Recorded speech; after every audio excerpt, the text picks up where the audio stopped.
오늘 말씀은 출애굽기 12장 1절부터 14절까지의 말씀입니다.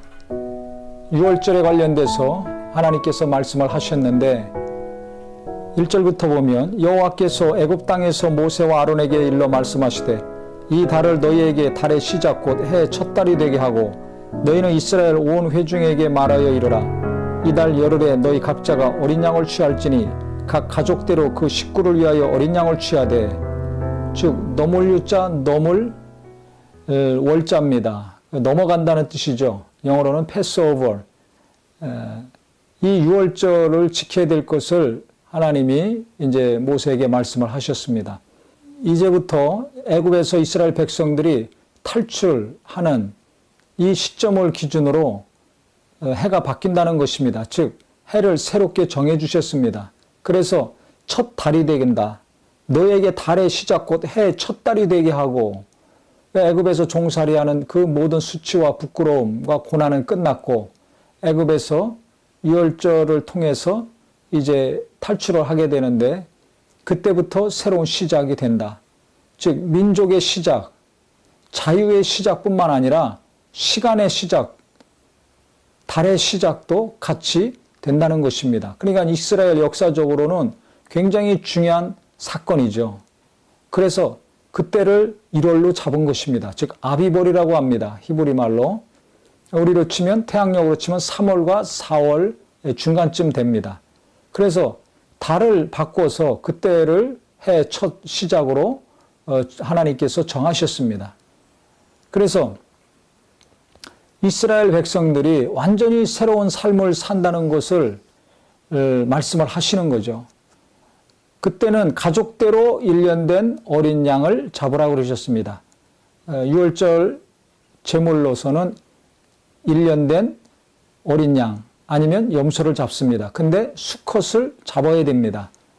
왜 1년 된 양이고 수컷인가? 여기는 경제적인 하나님의 배려가 내포되어 있다고 생각을 합니다. 1년 정도 됐을 때 어미의 젖을 띱니다. 엄마 젖을 먹는 양을 제물로 드릴 수는 없고 젖을 뗐을 때니까 제일 값이 안 나가겠죠. 어느 정도 컸으면 값이 올라가니까 젖을 뗄 때 그 시기에 맞춰서 1년 된 것을 드리되 또 암컷은 새끼를 낳게 됩니다. 그래서 수컷보다 암컷이 더 비싸죠. 또 새끼를 계속 출산하면 가치가 더 크고 그래서 이스라엘 백성들 입장에서 볼 때는 젖 뗄 때 제일 값이 안 나갈 때 수컷을 드리는 것이 경제적으로 유익합니다.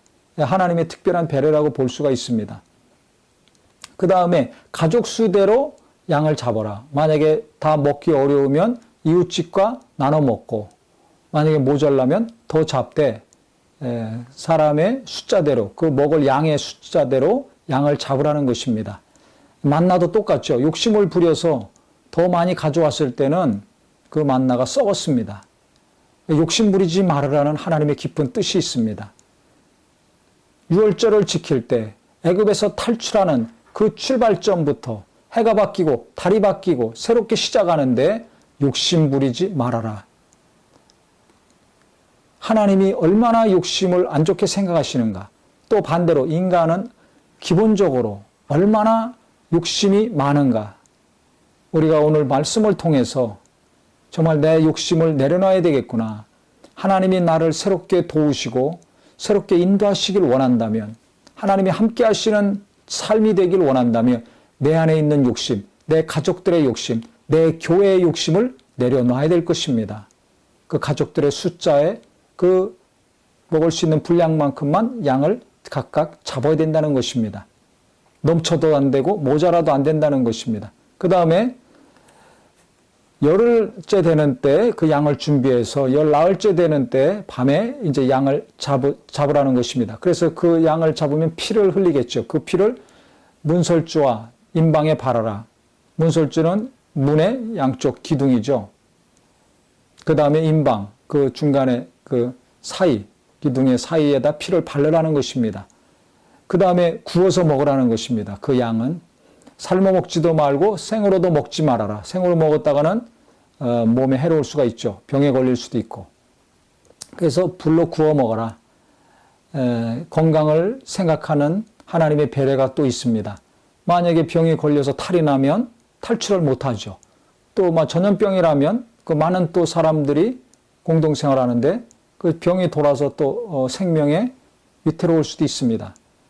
그래서 다 불로 구워 먹어라. 내장이건 살이건 무엇이건 다 불로 구워 먹고 아침까지 남는 것이 있으면 그거 다 불로 태워서 없애라.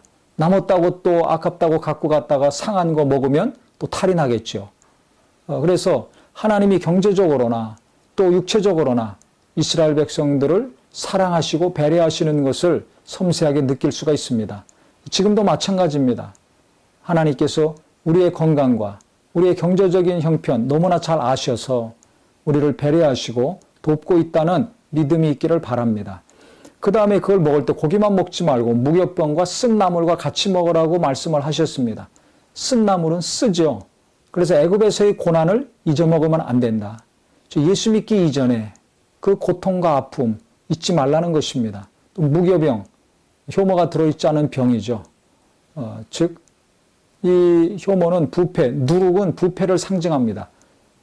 그렇기 때문에 정말 하나님의 은혜 가운데 새로운 시작을 하는 이스라엘 백성들 부패하면 안 된다. 욕심 부리면 안 된다는 것을 하나님은 철저히 깨닫게 하시고 실천하게 하시는 것입니다.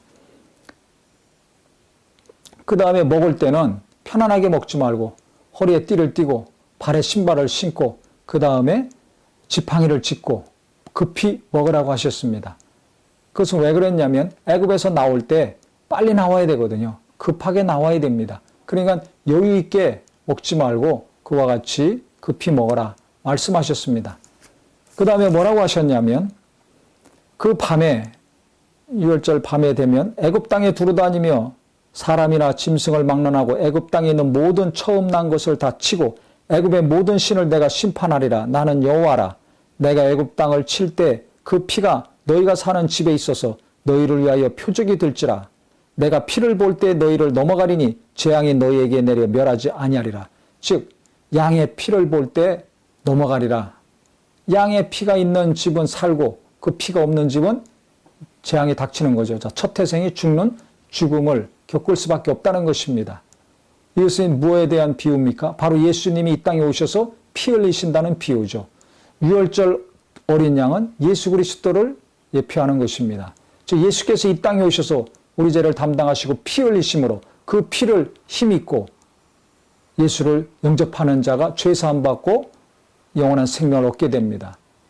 그러니까 피를 볼 때 넘어가리라. 중요한 것은 그 피가 있느냐 없느냐, 어떤 사람들이냐, 재산의 유무, 그 다음에 성격이 어떠한가, 나이가 어떠한가, 학식이 어떠한가, 그 관계가 없습니다. 피가 있느냐 없느냐, 피가 있으면 사는 것이고 피가 없으면 죽는 것입니다. 바로 우리도 똑같습니다. 하나님이 우리를 보실 때 예수의 피가 있는가 없는가, 예수의 피가 생명입니다. 내 가족들에게 예수의 피가 있는가 없는가, 이것이 중요한 것입니다. 그렇기 때문에 우리가 이 말씀을 통해서 잘 알아야 될 것은 정말 내가 예수의 피로 말미암아 죄에 대해서 심판과 형벌 받지 아니하고 용서함 받고 영원한 생명을 얻었다는 것이 얼마나 큰 복인가 다시 한번 깊이 깨닫는 은혜의 시간이 되기를 바랍니다. 다른 어떤 것보다 예수의 피가 내 죄를 속하고 예수의 피를 힘입어서 내가 죄사함 받고 영원한 구원을 얻었다는 것이 다시 한번 최고의 복 중의 복이요 가장 감사한 것이 되셔서 구원의 기쁨과 감동 가운데 일평생 감사하고 사는 우리 모두가 되기를 예수 이름으로 축원합니다.